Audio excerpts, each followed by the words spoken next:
This is 40. I didn't think I would be doing stuff like this until I was like at least 60. These little meal replacement shakes.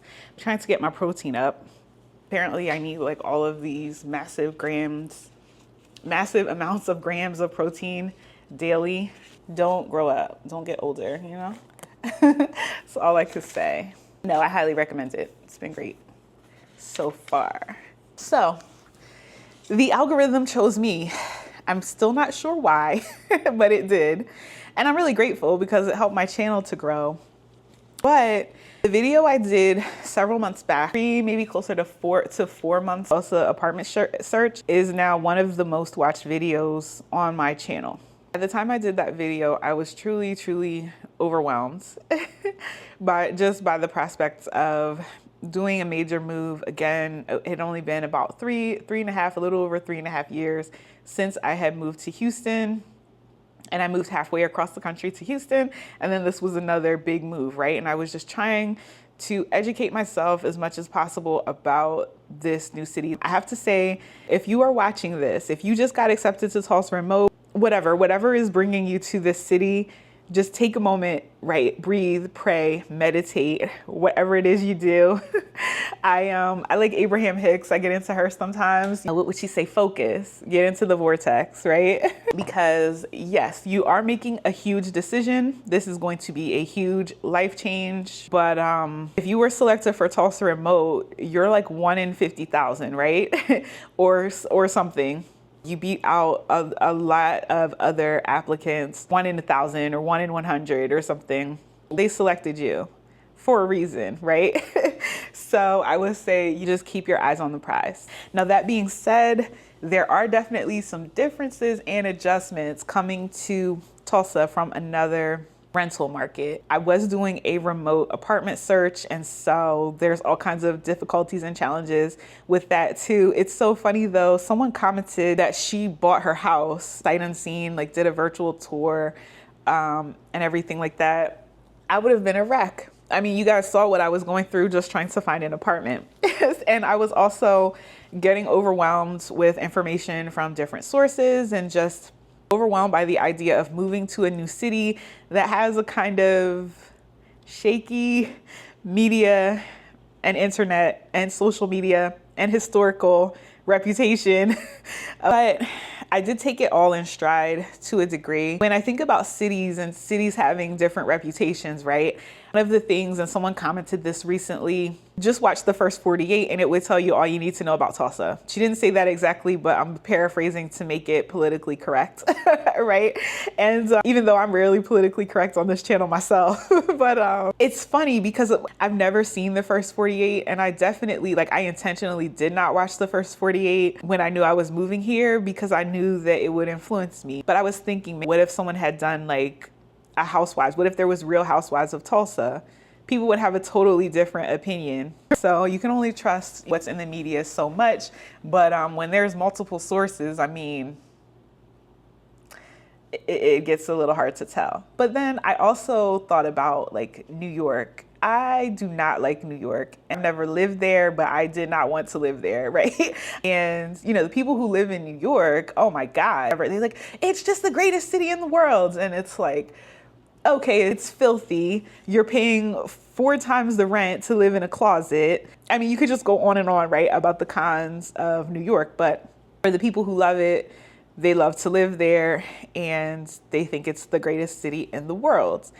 Tulsa has a pretty limited reputation, and it's a mixed bag as far as what's out there, whether it's positive or not. And it's also a big lifestyle change. I did not want to just eeny, meeny, miny, mo pick something off of the Tulsa Remote list either. I appreciate that they provide us with a list of apartments that they vetted and things like that. Definitely a fear factor. For me, it's like something just has to be wrong with this place because they're paying me to move there. What is it? Where is it? And the internet was like, let me tell you, let me tell you something. A lot of this is going to depend on the housing market that you're in, your sort of perception of quality, what you would be happy or unhappy with. I joked a lot about this whole white refrigerator. Speaking of Real Housewives, the whole white refrigerator situation. And lo and behold, I end up with a black refrigerator. And there are plenty of places in Tulsa, that offer stainless appliances and more modern kitchens and things like that, if that's really what you're into. I've gotten a lot of comments about the suburbs of Tulsa, right? So being in Tulsa remote, we are not allowed to live in the suburbs. Your address has to be Tulsa. But I have heard a lot of positive and encouraging comments about life being more affordable in the suburbs, which pretty much is the case in most cities. Also in my comments section, I've seen Tulsans are definitely agreeing with me that, and Tulsa remoters and just people in general who have moved to Tulsa within, let's say, the last 5 years or less, they're commenting, oh my God, something is happening. The price of housing has gone up very significantly. And I know that housing prices are up everywhere, but in Tulsa, it seems just a little more drastic. But in Tulsa, people are feeling the pain. I did not consider moving to Tulsa on my own without Tulsa Remote. And I honestly, I've said this a few times, I don't think this is offensive, but I would not have moved to Tulsa without Tulsa Remote. I was considering some different places, different city. I was even considering leaving the country. Yeah, Tulsa just was not on my list, but I do very clearly remember about, maybe 8 months to a year ago, even looking at the apartment that I ended up in, the rent was not anywhere near what it is now. If you're not in Tulsa Remote, maybe look at the suburbs. I can't vouch for anything, but so talked a lot about reading Google reviews of apartments. And we know that reviews of anything really are a dime a dozen, right? It's usually the people who are disgruntled, who had a bad experience that write a review. And the people who are happy don't write a review. Some of these reviews for some of the Tulsa apartments, it was just so overwhelming as far as, people talking about the condition of their apartment, things, and not just outdated appliances or not having, the most modern light fixtures, but some people did mention feeling like they've been priced out. I'm not an expert, but I don't know. I mean, I think definitely inflation is a factor. I don't know. I'm not qualified to speak on that. I hope that we're not causing people to be priced out, because you have this, the next generation that comes behind me. Well, I guess I helped to price them out too, right? We're all getting priced out. Someone commented that she had moved to Tulsa in, I think, 2020. And her rent here was $675 for $675 for a 2-bedroom. Hopefully I got that correct. In a very nice area. I had an inkling of where she probably or might have been talking about, or at least that general area. And now that those units are running around $1,800, $2,000 and up. So that is crazy. Also in Google reviews, I was seeing a lot of reports about crime and vandalism and theft, and also in the Tulsa subreddit. I mean, people were telling all of these fantastical stories about encounters with the homeless population, multiple, through in the course of a 1-year lease, they've replaced their car window, 4 and 5 times. And each time that it gets broken for maybe some change or a pair of sunglasses, a bottle of lotion, something like that. And it had me nervous. So even though I talk a lot about how Tulsa generally to me, and especially in this neighborhood where I live in Brookside. And so Brookside gives a very residential look. It's quiet and it looks very safe. There are some unhomed people, but still it's very quiet and it seems very safe. I wouldn't say there's any indicators of crime or criminal activity or anything, nothing outright right in this area. But I do notice that my apartment complex they keep us locked up like Fort Knox, honey. You can't get in or almost out of the building from almost any point. Even when you buzz in with the little key card or access key that they give us. And I had seen that in the Google reviews where people were saying it's just very inconvenient to where they can't access one building or another, or just get to your apartment easily, or walk your dog and get back in and out of the building easily. And I kind of took that for granted, one, because I don't have a dog, and I just took for granted how much, the extent of the security in this building. So that's good. It makes me feel safe, but it also gives you a level of concern because it makes you think, why do we have to be locked up in this manner. And it just also, it makes it harder to like receive guests, receive packages or DoorDash or anything because of that. But I mean, if for safety, yeah, I'm willing to sacrifice, right, that minor inconvenience of like having to meet a DoorDasher. But like you can't even like go downstairs and go out through the lobby and meet your DoorDasher. You have to, I don't need to DoorDash anyway. That's how I'm looking at it, right? Let's get healthy. No DoorDash for you. Cook. Just cook dinner, damn it.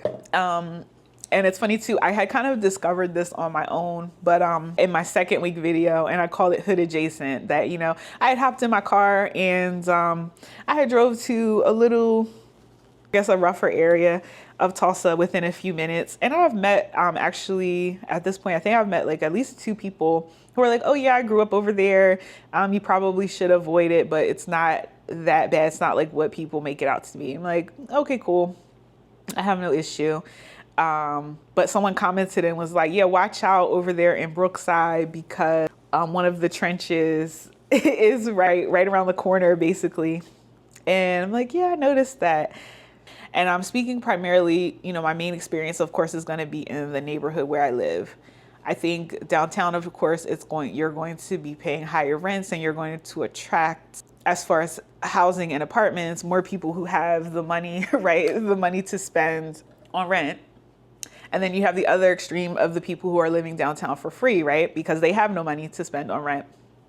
So like a huge disparity that I see downtown, but I think you would see huge disparities like that in a downtown area in most cities, but it's maybe, for me, it just feels more noticeable because of how Tulsa is set up, how Tulsa is structured. Personally, I have not had any issues. We're coming up on 3 months now. Well, you know, people say, oh, what side of town are you on? I'm like, I live in Brookside.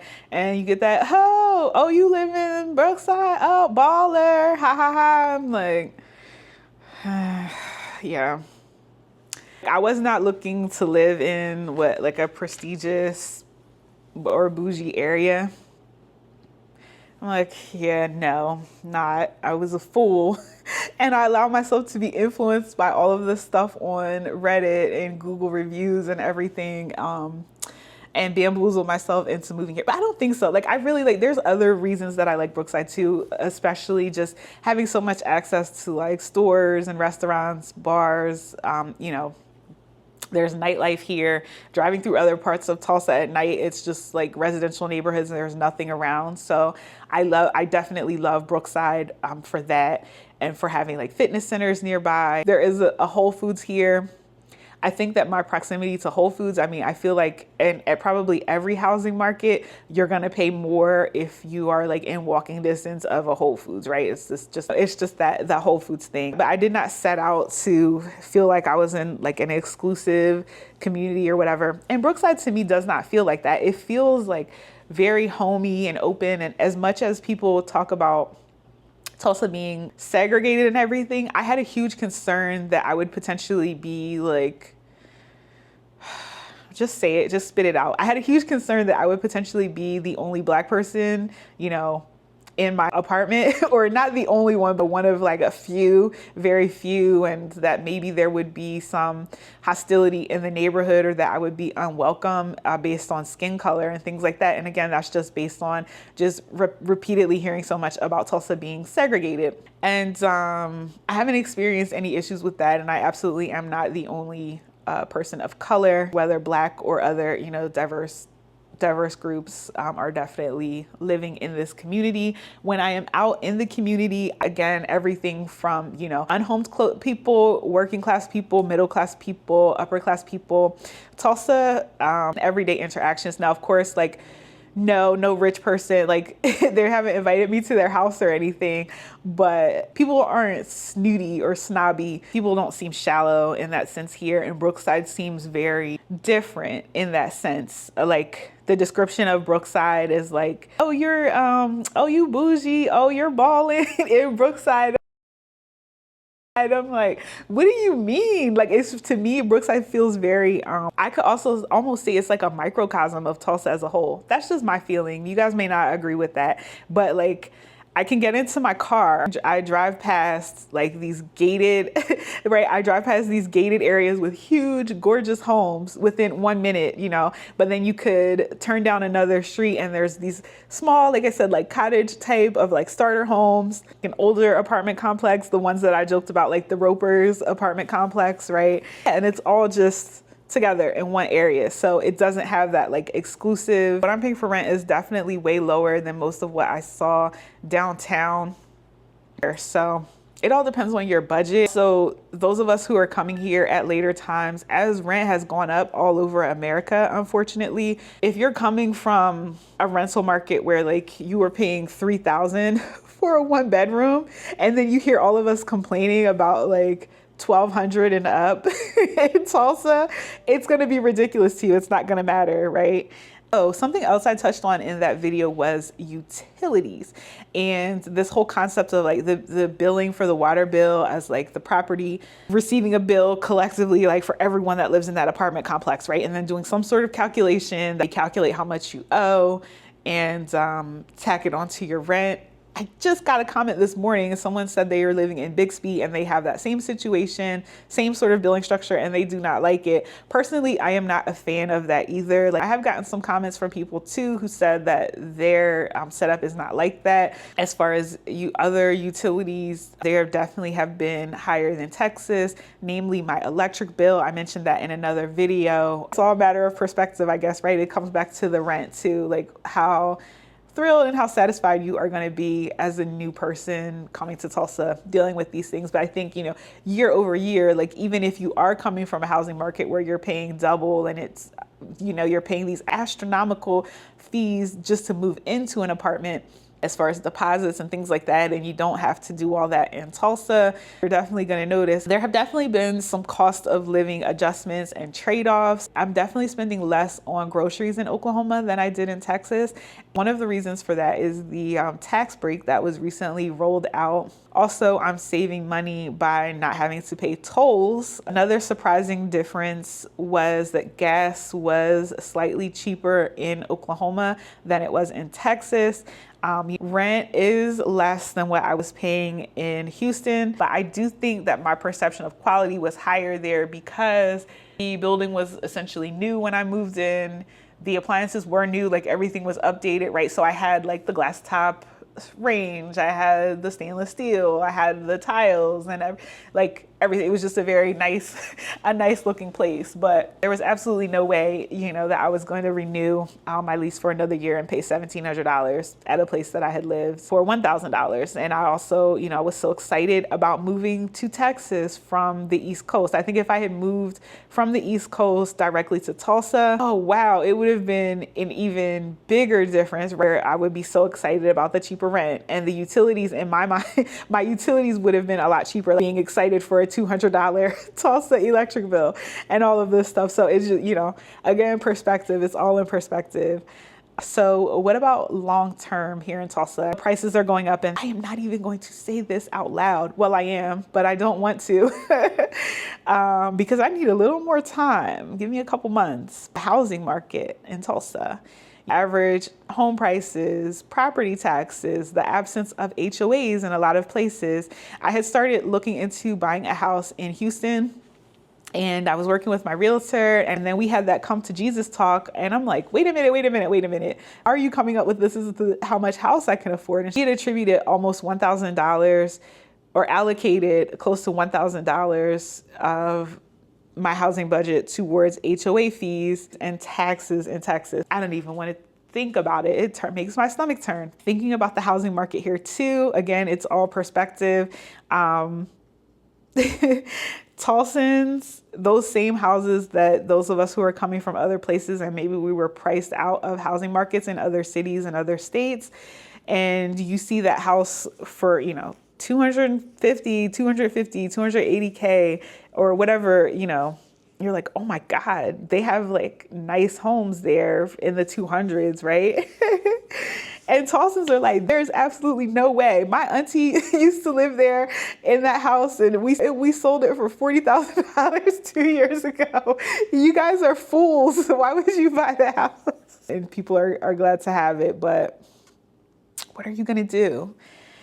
You know, there's plenty of comments on my original videos talking about gentrification and people feel like Tulsans are being edged out or outpriced and things like that. I don't have an argument for that. I don't even have an opinion because, well, it's convenient to not have an opinion when I'm here and benefiting from it, right? Obviously. Obviously, I'm not going to denounce anything. I'm going to keep my mouth quiet on that front. Another comment I've seen a lot is people questioning whether or not it's worth it, right? I was moving regardless, 10K, more along the lines of like getting reimbursed for my moving expenses, right? I got moving quotes comparing the price of moving with like full service movers across Houston was very comparable for me moving from Houston to Tulsa using a pod. So the difference was having the movers kind of pack up my stuff and wrap the TV and all that, wrap the furniture and all that good stuff versus me doing everything on my own, prepping it for the movers and having it loaded into a pod. But the price was very comparable. I think another factor for me was the fact that I wasn't moving a huge distance. I really don't know, and I can't even begin to imagine or speak on, you know, if someone has a family, if you have a household where you're living in like a 4-bedroom house or something, and you're going to consolidate all of that and move all of that, and just the stress of all of it, the expense of all of it. For me, I was thinking I'm moving anyway. And so now I'm getting reimbursed. So those moving expenses that I would have paid, I was going to pay for movers anyway. Now I'm getting that money back. I would have paid for deposits to move into another apartment anyway. Now I'm getting that money back. Not only am I getting that money back, but because I went through a Tulsa remote vetted apartment that was giving concessions for Tulsa remoters, I paid significantly less to move into this place than I would have without Tulsa remote. And then I looked at it as getting that money back, right? But it's all in how you look at it. I guess I can see that side of it, but I never had that expectation of just walking away with the whole $10,000. And there's so many factors. I tried to think of any possible scenario where someone could do Tulsa remote and just fully walk away with the whole $10,000. So I'm thinking maybe if someone was moving to Oklahoma, moving to Tulsa from a nearby state, right, where you're just going to drive, you're going to jump in your car and drive, and you don't have to bring anything at all. You're just like loading your clothes into your trunk, a suitcase with clothes, your laptop for work, and maybe your dog, right? You're jumping in the car, you're coming from Texas, Arkansas, you know, just a nearby state where you're paying a little bit of tolls and some gas money, right? And it's negligible. And then you get here, maybe you have like an established roommate, or maybe you used to live in Oklahoma, but you moved away and now you're coming back with Tulsa remote. You know, that's the only way I could see where, if you have like established roommates and they've already paid the deposits and stuff and they're not making you reimburse for that, or your roommates are like your parents or your family, right? That's already living here. And then meanwhile, the rest of us are like, well, I moved here from Virginia and it costs, I spent the whole $10,000 on movers or something. But it just wasn't, it ended up not being a clean move for me. Hurricane Beryl hit Houston. And so had part of my apartment was already packed up. Then I was dealing with power outages and things. I stayed for over a week. I think I stayed for like 6 days, you know, with no power. And during that time, I was doing everything I could to just try to like fully pack up my old apartment and do whatever cleaning and things that I was able to do under the circumstances. Then I finally left and I was staying in hotels and Airbnbs and stuff, you know, just coming from like being without power and being without AC. I was full of gratitude to come to Tulsa and have power and have AC and be able to get back to work after, you know, missing over a week of work due to the power outages. And I think if I had a clean move from Houston to Tulsa, I think I would have been more likely to complain and like disparage my Black appliances and my electric stove, because I was used to that glass top that irked me, that I was always like losing my mind trying to keep it clean. So I'm all for the simplicity. Being in Tulsa has simplified my life in a lot of ways, and it's improved it in quite a few ways as well. There's the little things, you know, I definitely miss Sunday Fun Day. But I don't miss the power going out every time the wind blows or if it rains. So I guess if I'm paying a little more for my electric bill, but the power hasn't gone off in 2 months, and I don't have to worry about, not having power for weeks because of a hurricane. Thank you so much to everyone who chipped in and commented their thoughts and gave suggestions about places to live. Even if it isn't technically too late for me because I'm now in a lease, I think that will really be helpful for other people. So thank you guys so much for tuning in. I appreciate you watching and for subscribing and for your comments and feedback. I hope you're having an amazing day in Tulsa or wherever you are. Peace.